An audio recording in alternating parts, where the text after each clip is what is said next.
Good morning. I'm Brian Hughes, Senior Communication Advisor to the Trump campaign. Welcome and thanks for coming. The distinguished guests behind me are Senator Rick Scott of Florida and Senator Ron Johnson of Wisconsin. In a few moments, I'll hand it off to Senator Scott to begin.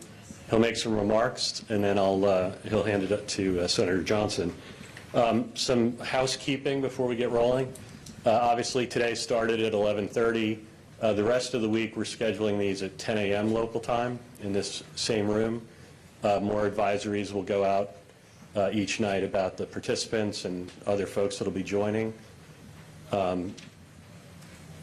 So what's noteworthy today before we get started is while we're here at the DNC each day, President Trump and Senator Vance are doing battleground states. On Friday, President Trump will actually do 2 separate states. So we're out in the battlegrounds. We're here in Chicago. We have surrogates and activities in battleground states throughout the week, which is a stark contrast to Kamala Harris, who, while we're doing press events here, the president will be doing gaggles and other press availabilities. And apart from, a flyby at a gas station, we're not hearing a lot from Kamala Harris about these policies that she's talking about. And I think there's a good reason. When she does stop and take a question, like she did yesterday, and was asked how she'll pay for the proposals that she's advocating for, she told you it's a mistake to ask how things will be paid for.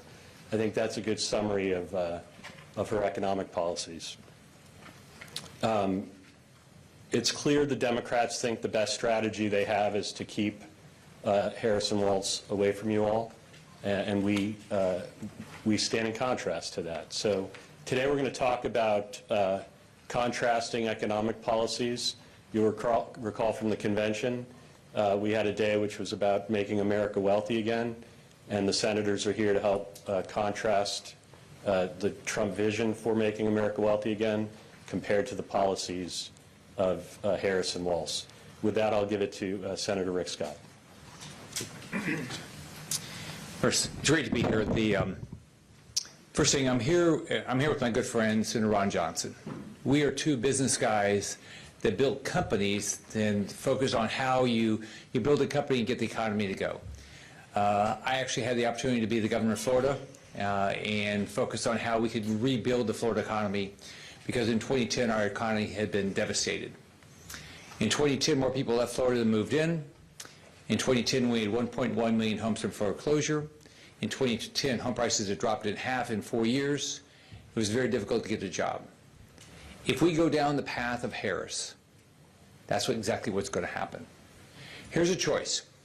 Donald Trump is a business guy, understands how businesses work. Harris has no earthly idea how businesses work. Her vice president pick has no idea how businesses work. They've not built businesses. They've not had to deal with a profit loss statement. They've not dealt with the cost of a commodity like energy. They've done none of these things. When Donald Trump was president, inflation was low. Gas prices were $1.87. Probably the most important thing you can do if you want to have a good economy, have less expensive energy. That's the most important thing you can do.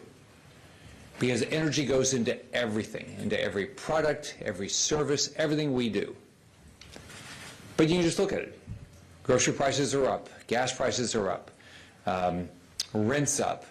I don't know what you can find that's not up.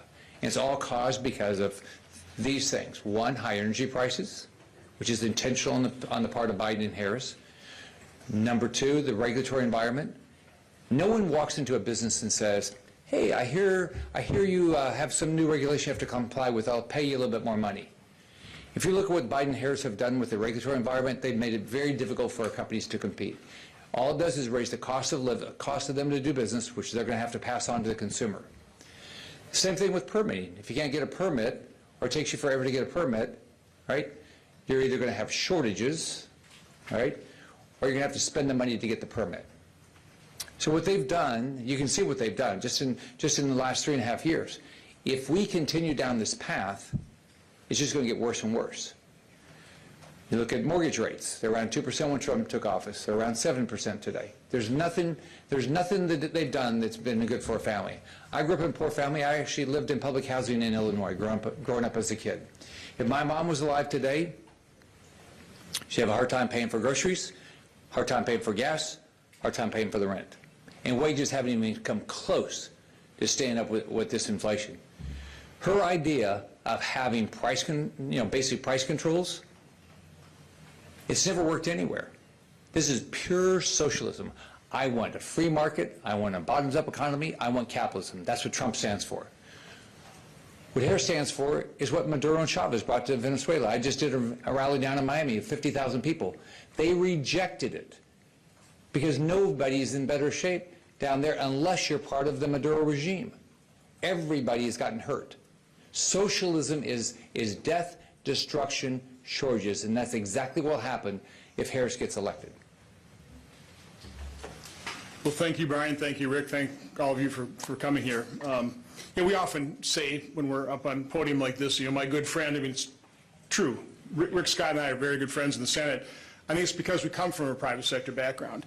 And that's what I want to emphasize here before we open up to questions, how important that is. When I first got to Washington after having run a manufacturing plant for about 30 years, one of my first insights was how very few people in Washington, D.C., whether we're talking about the bureaucrats in the executive branch, staff members, or members of Congress, had any experience in, which means very little knowledge of, maybe even worse, very little sympathy for the private sector. They look at business, oh, it's easy to be a billionaire. No, it's very hard to run a successful business. It's difficult to think of a product somebody else wants to buy. It's even more difficult to produce that product or service at a cost less than you can sell it for. So business is hard. And to understand that and to have sympathy for it is what is required in governmental leadership. And that's why there's such a stark contrast in terms of the vision that President Trump has for this country versus Kamala Harris and Tim Walz, and prior to that, President Biden. They think all the answers come from government. And you can tell right now by what very few proposals that Kamala Harris has put on the table, she doesn't have a clue. I mean, one of the reasons Biden was in such trouble is because he had driven up the cost of living. Most Americans really look at government and think, well, government's there to really defend us, to keep us safe, to make our lives easier, to help those who can't help themselves, to help people help themselves. They're looking for government to help. They're not looking at government to make their lives harder. But that's exactly what Biden-Harris has done. That's exactly what Harris and Walz would do. Make our lives worse and more difficult to live because they think they're so smart. They think they can actually set prices and not have that blow up in their faces, be a total disaster. I just read an article, Venezuela's agriculture economy is ready to collapse under the socialistic governance of Maduro. Venezuelans voted themselves into poverty. It's important to understand that. It was a successful economy a couple decades ago. Venezuelans voted themselves into poverty, and that's what this election's about. Are we going to take America off the path of destruction that Biden-Harris have put us on? Are we going to re-embrace the things that made this country great? Freedom, a free market capitalist system with a reasonable level of regulation, a reasonable amount of taxation? Are we going to elect somebody who understands how difficult business is? And the role of the president is to make life easier for American citizens. That's really the question. I think it is noteworthy that President Trump is unveiling his energy policy. It just shows you right there that he has the insight that Senator Scott talked about. Energy impacts the price of every good and service in this country. And when you artificially drive the cost of energy up by a war on fossil fuel, you're making life more difficult for Americans. So again, the difference could not be clearer. And what I'm calling on the American press, who unfortunately gave President Biden a free pass on his open border, allowed him to win the presidency campaign from his basement, and now for 30 days have pretty well let Vice President Harris go without answering any questions. The American people need to understand what she is proposing. They need to understand how destructive these proposals would be: additional massive deficit spending, price controls. They need to understand these things, how Medicare for all means the end to private insurance. Remember, President Obama, if you like your health care plan, you can keep it. That was the 2013 lie of the year. And Kamala Harris wants to do away with private insurance totally. So the mainstream media, the legacy media, the corporate media, you better start asking questions, because the American public deserve answers from Vice President Kamala Harris. With that, we'll take some questions. If everybody would identify themselves and their outlet when called on, that would be helpful. Yeah.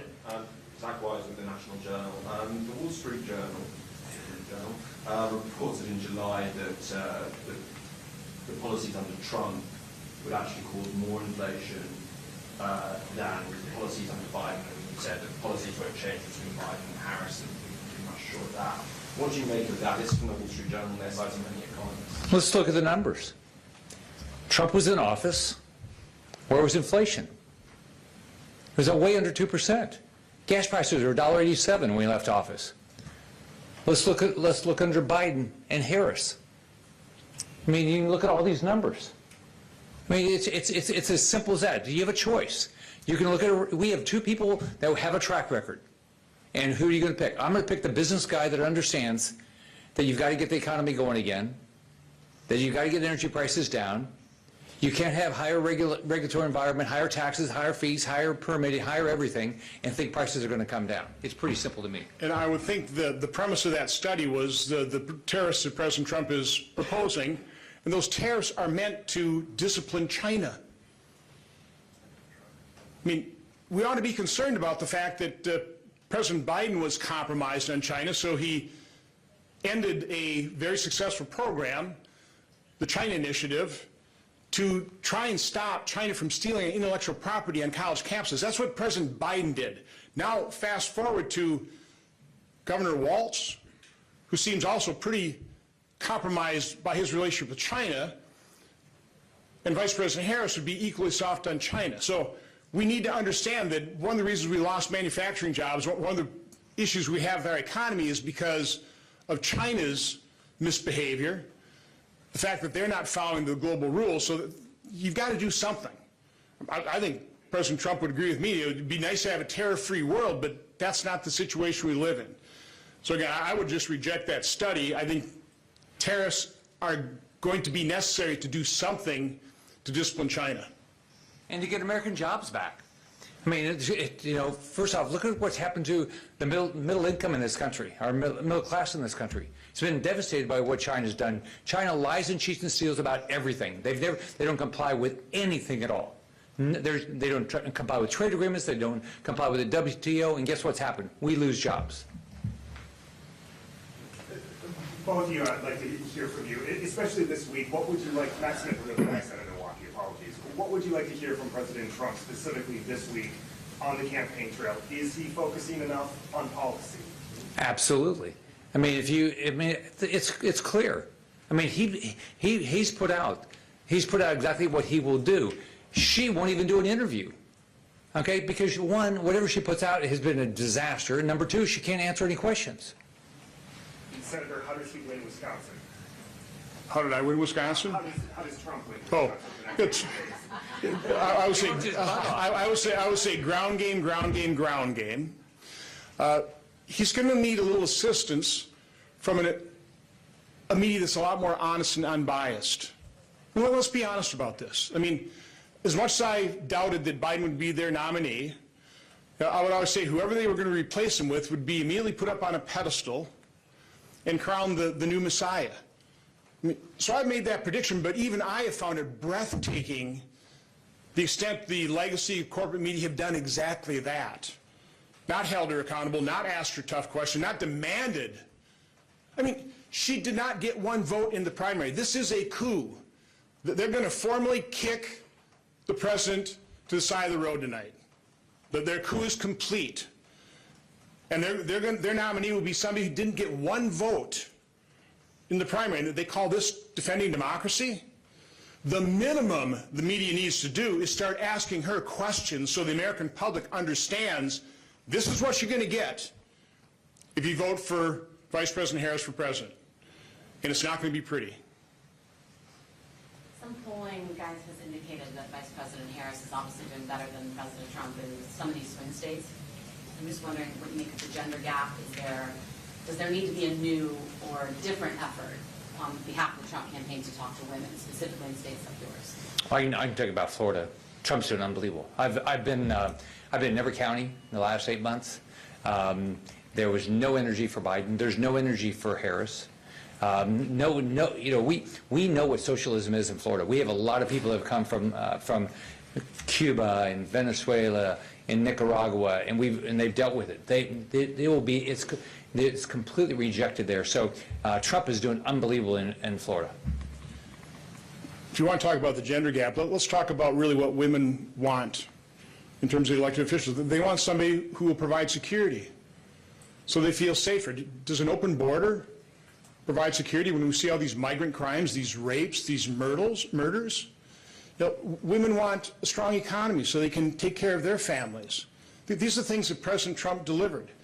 And I will point out, because I've been pretty upfront in terms of the abortion issue in Wisconsin, all the Dobbs decision did was to send it back to we the people to decide at a state-by-state level in terms of at what point does society have the responsibility to protect life. That's exactly what President Trump has embraced. Not a national policy, but let we the people decide in each state. So he's been very upfront with that. He hasn't dodged that issue. He's responded to it, and I think he's responded to it in a very responsible way. So, again, if there's a gender gap, it's not based on policy. It's not based on the ideas of one candidate versus the other. It's, again, the legacy of the corporate media is just not asking her the tough questions and fleshing out exactly what her beliefs are. I would just add, polling has done exactly what we predicted it would. If you look back at Tony Fabrizio, the campaign's pollster, predicted weeks ago when Harris had been anointed that we would see a honeymoon period, it would drive up numbers, and then there'd be a plateau.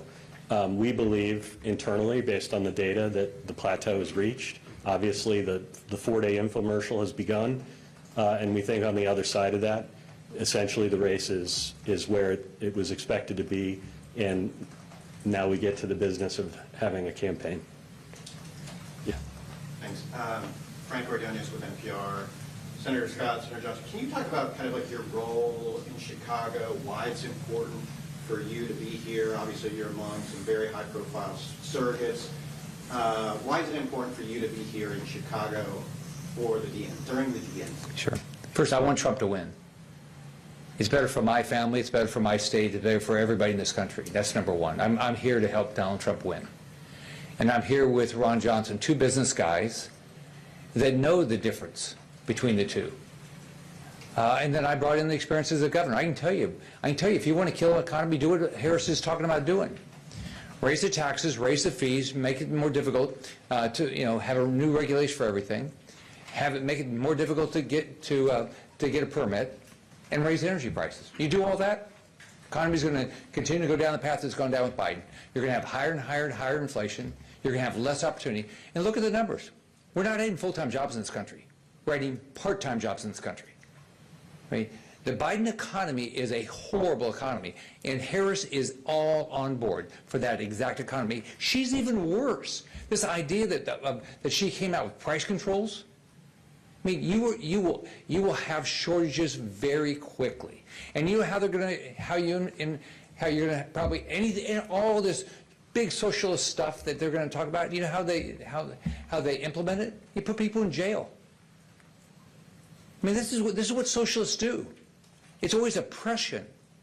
It's always death. Look anywhere. There's nowhere in the world socialism has worked. My state, we just had a rally of 50,000 people just in Miami, Venezuelans, because they're fed up with Maduro's socialism. So how does being here help Trump win? Get the message out. We're here to explain the difference between the two of them. Yeah, again, I don't think we can overstate the importance of the contrast between people who have the experience in the private sector, know how an economy works, and career politicians that don't have a clue. And like I say, just take a look at Vice President Harris's proposals. I mean, they literally are a fantasy. Again, they may sound good. Oh, prices aren't ever going to go up again. That's not the way the world works. You know, Donald Trump understands that. She obviously doesn't. I'd say another reason I'm here is, you know, having been chairman of Homeland Security, I mean, I was monitoring the situation at the border for years. You know, under President Obama. By the way, he sparked this with DACA. That was the first, and that is the proximate cause of all these other subsequent border crises, is his unlawful deferred action on childhood arrivals. But, you know, I've been tracking this, and I saw how Donald Trump successfully dealt with the issue. Brought it down from his peak, about 5,000 a day, just for 1 month, down to a little over 500. President Biden, in December 2020, averaged 10,000 people a day.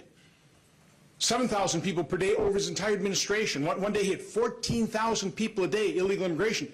That impacts the economy.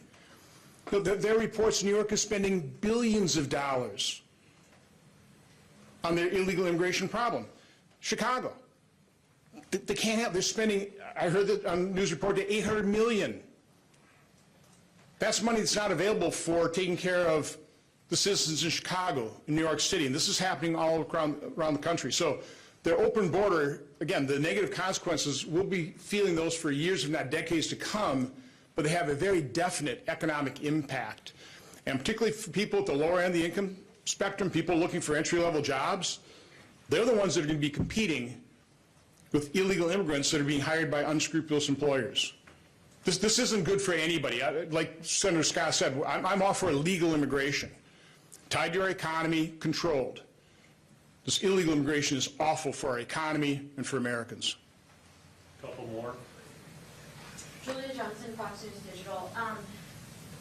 Top surrogate for the campaign for the Democrats, Chris Hughes, defended Kamala Harris's proposal and said that assured Americans that she believes in the free market. And I'm just curious, he says because they're increasing the supply, he cited additional housing as a reasoning for that. And I just, what's your thoughts? So does Kamala Harris believe in the free market? So Chris Coons' extensive experience in the private sector is what again? I'm not familiar. Yeah, I doubt he has a clue. And by his comments, he obviously doesn't have a clue. So no, all that $25,000 per house subsidy for a new homeowner or buyer would do is just drive up the cost for a new home. Putting, again, and this is one of the real tragedies of what the Harris-Biden administration has done. They put home ownership out of the reach of so many Americans, particularly young people. You'll throw on top of that the fact that we've enticed our children collectively to incur $1.7 trillion with student loan debt, so they're in a huge debt hole. You've increased the cost of housing payments, interest, mortgage interest as well, and now Americans can't reach that American dream. I mean, that's a travesty. That is how people built up retirement savings and equity over their lifetime, is buying a home. And again, because of Biden-Harris, they put that out of reach, and $25,000 subsidy is just going to make it worse. So again, Chris Coons, unfortunately, nice guy, does not have a clue, like so many of his Democrat colleagues, in terms of how a real economy works. Hey, she could do a press conference and explain how it works, right? Why don't she come out and do a press conference and say, hey, this is my background, this is why I know so much, this is the jobs I've had as a kid, I worked in all these jobs. But where's she? Yeah. Dan Baldwin, One American News. We're seeing President Trump sort of set the barnstorm some of those key swing states. Part of that includes visiting the southern border in Arizona. Senator Johnson, you touched upon it. Is it possible to lower some of the numbers we're seeing standing behind you, children's food up 24%, with the policies that the Biden-Harris administration has implemented at the southern border? Well, first of all, the inflation damage has been done. You know, the stat I always like looking at, because people don't really, it's hard to understand percentages exactly, what it means. So the stat I use is $1 you held at the start of the Biden administration is worth 83 cents.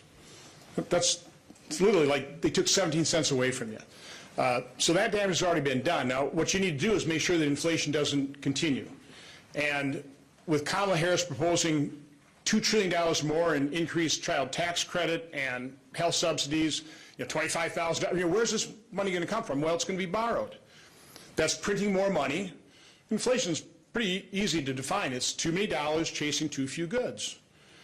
So you're massively spending deficit dollars, printing money. At the same time, you're instituting price controls, which will absolutely reduce the supply. So you're exacerbating the problem. You're not fixing it all. You're doing the exact wrong thing on both ends of that equation. Reducing supply and dramatically increasing the number of dollars. It's going to be a disaster. And again, that's what the media needs to have her explain. Why wouldn't it work that way? She won't be able to answer that question. I hope she gets it. Okay. Right. We're senators, we like to talk. Neither alone, you're Bloomberg News. Thanks for doing this. Can you talk a bit about Trump's outreach to black voters, and is there any worry that some of his attacks on Harris has undercut that effort? Well, what you have to just admire about Trump is he's out there. He's out there every day. Look at these rallies. I mean, to get 30,000, 40,000, 50,000 people constantly show up, and they're the melting pot of this country. They're from all walks of life. I mean, I was getting my tire fixed yesterday, and the lady working there said, "I am all in for Trump," and she said, "I mean, my life was better. I was making more money."